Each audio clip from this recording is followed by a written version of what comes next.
खूबसूरत पलों को पिरोया जाए तो लम्हे शक्ल लेते हैं, लम्हे किस्सों को जन्म देते हैं और फिर यही किस्से कहलाते हैं कहानी कल आज की।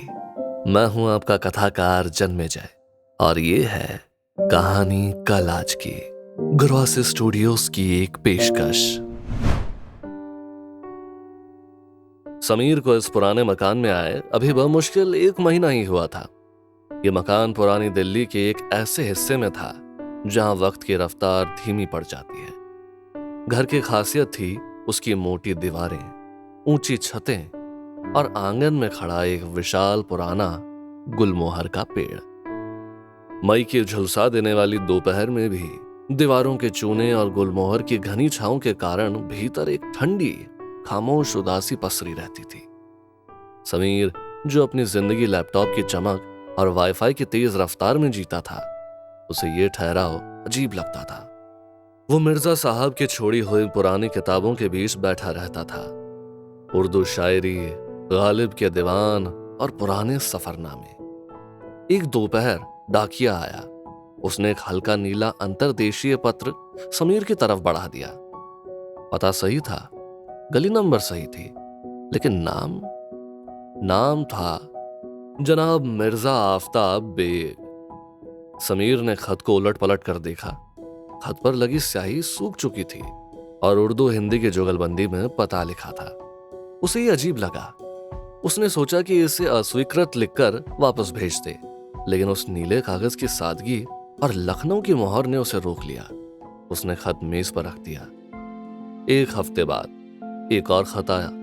वही स्याही की खुशबू, वही डगमगाती हुई लिखावट। ये तीसरा खत था जो इस पते पर आ चुका था।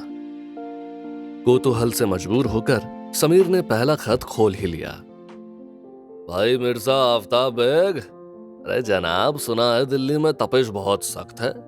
यहाँ लखनऊ में भी सूरज का मिजाज तो रूठा हुआ है। खैरियत तो है? पिछले 2 खतों का कोई जवाब नहीं। क्या तुम्हारी वो पुरानी खांसी अब भी पीछा नहीं छोड़ रही, या तुम अब इतने अदबी हो गए हो कि जवाब देने में भी कतराते हो?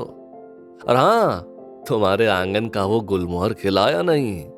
याद है मिर्जा, हमने शर्त लगाई थी कि इस बार उसमें फूल पहले आएंगे या मेरी छत की चमेली में।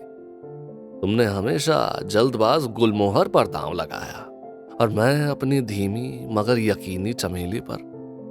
बेईमानी मत करना देखो दोस्त, और पिछली बार की तरह खत पढ़ने के बाद उसे अपनी किताब में मत दबा लेना। जवाब का मुंतजिर तुम्हारा राधे श्याम। समीर की नजरें खुद ब खुद उठकर आंगन की तरफ गई। गुलमोहर का पेड़ अपनी पूरी शिद्दत में था। सुर्ख लाल फूल जमीन पर एक कालीन की तरह बिछे हुए थे। समीर ने किताबों की अलमारी देखी। एक दीवाने गालिब के बीच में एक नीला फीका पड़ा कागज दबा हुआ था। शायद ये मास्टर जी का कोई पुराना खत था। मिर्जा साहब इन खतों को महज पढ़ते नहीं थे, बल्कि उन्हें सहेजते थे। मकान मालिक से पूछने पर पता चला कि मिर्जा आफताब बेग का इंतकाल हुए 3 साल हो चुके हैं। वे अकेले रहते थे। समीर को लगा जैसे किसी ने इस खामोश घर की एक पुरानी धड़कन रोक दी हो। अगले खत में मास्टर जी ने लिखा था, तुम शर्त हार गए हो दोस्त। मेरी चमेली ने कल ही पहली कली दिखाई। अब तो जवाब दे दो। ये खामोशी मुझे अखबार की तारीख पढ़ने को मजबूर कर रही है। क्या तुम सचमुच बीमार हो? अरे इस बार मैंने हकीम से मिलकर तुम्हारी दवाई का नुस्खा भी भिजवाया है। समीर की दुविधा गहरी हो गई। नुस्खा तो वापस चला गया और मास्टर दीनदयाल, उन्हें या तो उम्र की वजह से भूलने की बीमारी है, या फिर उनका मिर्जा साहब से रिश्ता इतना गहरा था कि वो उनकी गैर मौजूदगी को स्वीकार ही नहीं कर पा रहा था। अगर समीर ने सच बता दिया तो लखनऊ में बैठा वो बूढ़ा आदमी अपने सबसे प्यारे दोस्त को दोबारा और हमेशा के लिए खो देगा। ये सच एक क्रूर पत्थर की तरह था जो उसकी शांति तोड़ सकता था। समीर ने पोस्ट ऑफिस जाने के लिए खत उठाया, जिस पर उसे एड्रेस शीट डिजीज्ड लिखना था। ये प्रैक्टिकल और लॉजिकल तरीका होता, लेकिन फिर उसने गुलमोहर को देखा। उसके लाल फूल हवा में ऐसे झूल रहे थे जैसे मिर्जा साहब की तरफ से कोई इशारा कर रहे हो। समीर को लगा कि ये घर, ये गुलमोहर और ये किताबें, ये सब मिर्जा साहब की याद का इत्र है, और अगर ये खतों का सिलसिला टूट गया तो इस इत्र की खुशबू भी उड़ जाएगी। समीर ने फैसला कर लिया।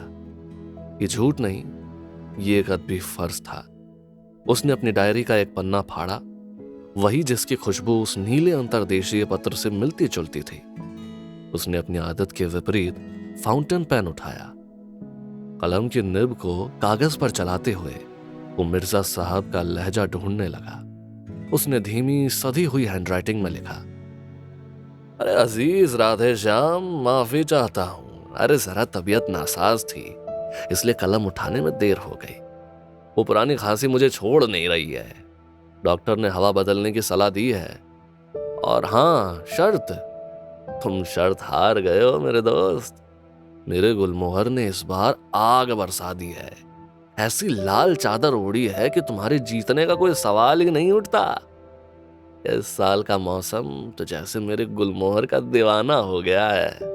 हाँ, तुम्हारी चमेली की खुशबू यहां तक तो नहीं आई, पर तुम्हारी याद जरूर आ गई। तुम्हारा नुस्खा मिल गया था। नुस्खा पढ़ने के बाद ही तबीयत में सुधार आया है। खुद से ज्यादा तुम्हारे ख्याल की तासीर थी उसमें। अगली बार इत्र खुद लेकर आना, इस पते पर मत भेजना। डाकिया थोड़ा बेईमान है, मैंने उससे नुस्खे वाली शीशी चुराते देखा था। तुम्हारा मिर्जा आफताब बेग। समीर ने खत को डाक में डाल दिया। यह खत अब केवल कागज का टुकड़ा नहीं था, ये दो जमीन से कटे हुए लोगों के बीच का पुल था। एक जो जिंदा होकर भी दुनिया से कट गया था, और दूसरा जो मरकर भी किसी याद में जिंदा था।